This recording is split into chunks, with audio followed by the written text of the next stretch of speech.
Well, I'm scheduled to get this tooth out this morning at 11 o'clock. Let's hope it works, because I'm really bad off. And,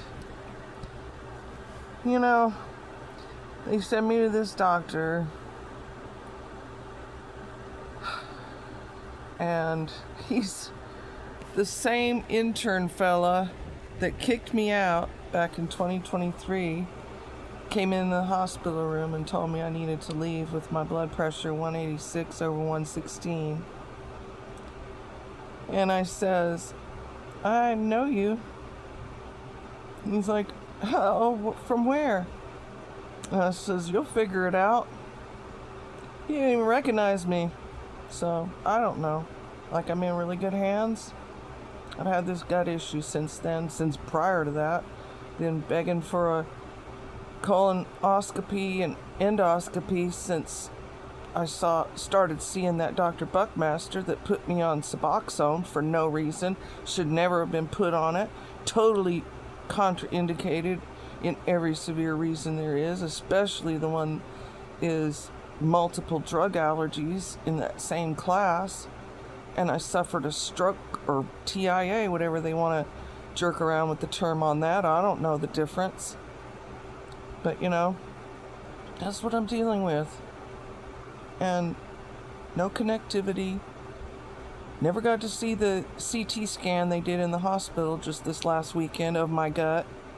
In there with 200 and something over 135 blood pressure.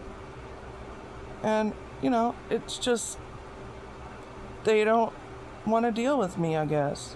I try to say it's long-term serotonin syndrome, and they laugh. There's no such thing as that. You don't have that. You aren't on a serotonin medicine anymore. And I'm like, no, you need to go study a little more. Because, yeah, it is possible. Serotonin's made in the gut. Where am I having my problem? In the gut.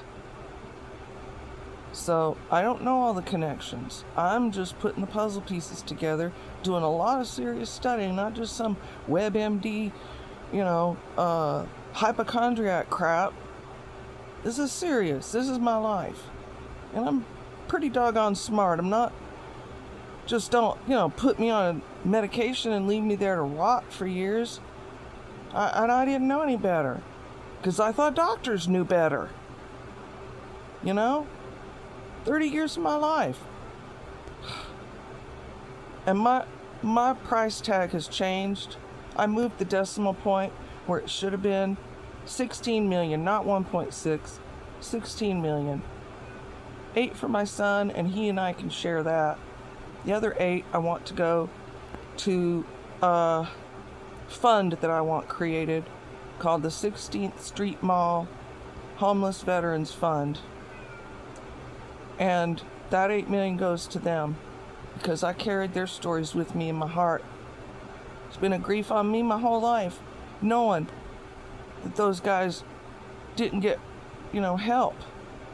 And maybe because the government, the way the government's structured or something, I don't know. But, now I'm having the same kind of stories that they had to tell. And it's similar.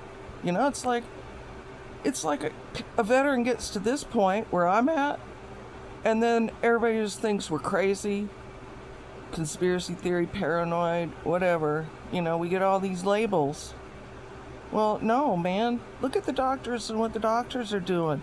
I've had several veteran friends that have died for opioids, or they were on medications and then they contracted like diabetes, because of the side effects of the medications, and then had to have their leg amputated, then died an early death. Junk like that. They were my friends.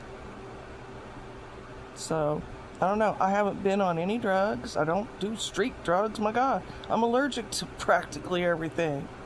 I don't drink. I don't smoke. I don't go out. I don't carouse around. I'm not promiscuous anymore. Those are some lovely side effects of all of that, too. Just compulsive, impulsive, irrational behaviors, uh, bouts of like rage, jumping off reality kind of stuff. That's all side effects of these drugs, and then they make people out to think that they're crazy. I'm not. I've been off of everything for 2 years. I'm very lucid right now. Speaking from my heart. Nothing crazy about me, except this stuff that I've been through, And if a freaking lady with hot coffee between her legs can get $1 million, she's driving down the road and coffee spills on her, like put it in a cup dispenser. She puts it between her legs and gets $1 million lawsuit from that, then daggum, I deserve what I'm asking for, and I'm not stepping down a penny less. Thank you for your attention to this matter.